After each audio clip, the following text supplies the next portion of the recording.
નમસ્કાર દોસ્તો જય શ્રી કૃષ્ણ।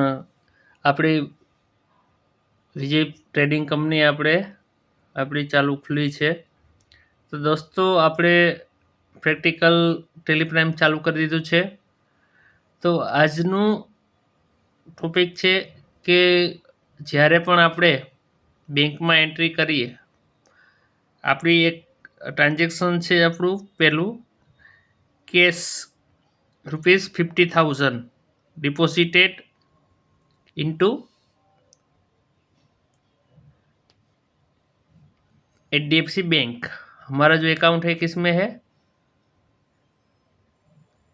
HDFC बैंक में हमारा अकाउंटिंग है। तो हमारी एंट्री है ये सेमत वाउचर में थशे, टेलिप्राइम ની અંદર કોન્ટ્રા વાઉચર ની અંદર આપણી એન્ટ્રી થશે। કઈ રીતે એન્ટ્રી થશે? તો કે HDFC bank account debit 50,000, cash account credit 50,000। તો આપણે ચાલો એની એન્ટ્રી આપણે ટેલિપ્રાઇમની અંદર કરી દઈશું। તો સૌથી પહેલાં આપણે વાઉચરની અંદર જશું, ત્યાર પછી આપણે F4 તમે પ્રેસ કરશો એટલે તમારી પાસે કોન્ટ્રા વાઉચરનું ફોર્મેટ ઓપન થઈ જશે।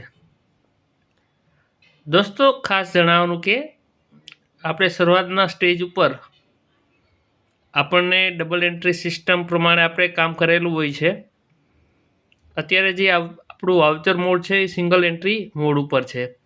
એટલે દોસ્તો ઘણી વખત ખ્યાલ નથી આવતો આપણને કે કયું એકાઉન્ટ ડેબિટ થાય છે કે ક્રેડિટ થાય છે। તો સિમ્પલી અત્યારે ખ્યાલ ન આવે તો એના માટે અહીંયા અલ્ટર એચનું ઓપ્શન આવે છે।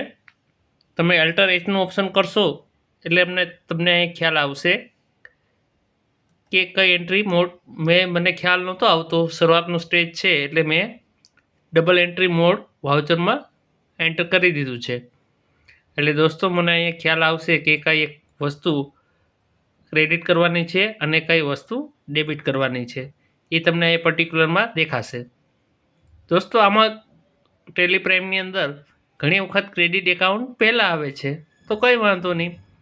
તો આપણે જે રીતે મેં તમને જણાવ્યું એમ કે આપણી વાઉચરની એન્ટ્રીમાં કેશ એકાઉન્ટ ક્રેડિટ છે, તો આપણે સૌથી પહેલાં કેશ એકાઉન્ટ ક્રેડિટ કરશું। વાઉચર ડેટ જે હોય તે આપણે ચૂઝ કરી લઈશું। આપણે કેશ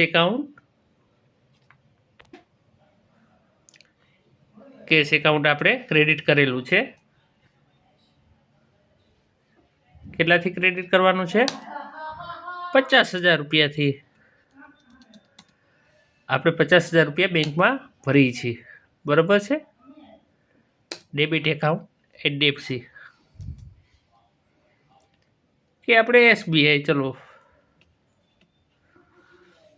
આપણું એકાઉન્ટ છે, સોરી મારાથી મિસ્ટેક થઈ ગઈ છે, SBIમાં છે। ચલો આપણે SBIની અંદર આપણું બેંક એકાઉન્ટ છે, તો SBIમાં આપણે ડિપોઝિટ કરી દીધા છે। તો અહીંયા તમને વિગત આવશે કેશની કે આપણે પરચેસ સ્લીપ ભરીએ ત્યારે આપણે ખ્યાલ હોય છે કે કેટલી રકમ આપણે ભરવાની છે। દોસ્તો આપણે 500ની માની લો કે આપણે 500 રૂપિયાની 100 નોટું આપણે એન્ટર કરી દઈએ। ઓકે, તમે જે પણ બેંકમાં જેટલી પણ નોટો તમે ભરી હોય છે એની વિગત તમારે અહીંયા દર્શાવવાની હોય છે। કઈ બેંકમાં ભરેલી છે તો કે HDFC SBIમાં આપણે એન્ટર કરીશું એટલે આપણું વાઉચર એન્ટર થઈ ગયું છે। દોસ્તો હવે આપણે આપણું વાઉચરમાં એન્ટ્રી થઈ છે, તો એ આપણે ડે બુકમાં જોઈ લઈએ। ડે બુકની અંદર આપણું જો ફર્સ્ટ મેનુ વાઉચર છે કેશ કોન્ટ્રા વાઉચર છે, બરાબર, કેશ ડિપોઝિટ કરેલા છે। તો આ વાઉચર આપણું ખ્યાલ આવી ગયો. અને તમે લેઝર પણ જોશો, DAL લેઝરમાં કેશ એકાઉન્ટ આપણે જોઈએ. આપણે HDFC બેંકમાં પૈસા ભર્યા છે, આવી ગયા છે કે નહીં આપણે ચેક કરી લઈએ. તો આ વાઉચરમાં તમને દેખાય છે કે કેશ ડિપોઝિટેડ આપણે 50,000 રૂપિયા બેંકમાં ડેબિટ થઈ ગયા છે. પહેલાં આપણી બેલેન્સ કેટલી હતી? કેપિટલ આપણે બેંકમાં લાવેલા હતા 10 લાખ, તો બીજા 50,000 રૂપિયા આપણે કેશ ભર્યા, તો 10 લાખ ને 50,000. તો ત્યારે આપણા SBIના એકાઉન્ટમાં કેટલા રૂપિયા પડેલા છે? ક્લોઝિંગ બેલેન્સ 10 લાખ ને 50,000 રૂપિયા. દોસ્તો, ધીરે ધીરે હું તમને એક એક વસ્તુ સ્ટેપ વાઇઝ બધી ડિટેલમાં તમને સમજાવતો જાઉં છું, જેથી કરીને તમને ઇઝીલી બધી વસ્તુનો ખ્યાલ આવે. થેન્ક યુ સો મચ મિત્રો. મળીએ આપણે આગળના નેક્સ્ટ વિડીયોમાં. Thank you.